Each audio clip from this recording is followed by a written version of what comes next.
So in terms of how the bands work, I tell clients that it activates reflexes using the hair follicles and the skin receptors. Is that the same as a resistance band, the TheraBand type thing that we use in humans? Bit of a difference there, Sue. So essentially, we call it a resistance band when we're talking about it. Yes, I don't actually. Now that we discuss that, I don't know whether that's the most appropriate term. We're using the propriceptive mechanism, so essentially the receptors that are found throughout the entire body, but also in hair and skin, as giving a feedback to a certain part of the body through application of the band. And then in movement, the body distorts. So through that movement, that is, I suppose, where your resistance would come into it, and then that would work as part of the stimulus.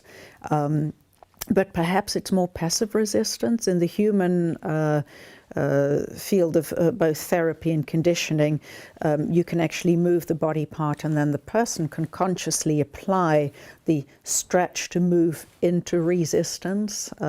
So either through isometric contraction, so the muscle doesn't change length when it contracts, which is more perhaps what we are working with, or into eccentric contraction, so essentially the phase where the muscle will lengthen during contraction, and then that can be used as a very specific part of training, so of either a body part or a certain movement, so combination of body parts that move.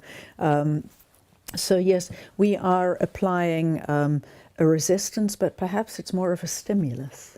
Thinking on that. It was a really interesting question. It came up when I was demonstrating it to a large veterinary practice, and the guy said, one of the guys there said, "Oh, so this is a resistance band," and I said, "No, it's not." And then I looked at the instructions and I was like, "Well, it says it's a resistance band, but actually..." I think we're perhaps, we can wax poetic on this, use resistance as a portion in there, but when you're looking at the activation, I don't know that it's consciously done in the same pattern as what it would be in the human field. As in, when in human practice, for example, you would use a resistance, or be it a weight, a band, whatever you choose, to activate a certain muscle group, but you are still putting body consciously through a certain movement pattern, whereas here it's more of a constant contact that would give that impetus or that impulse.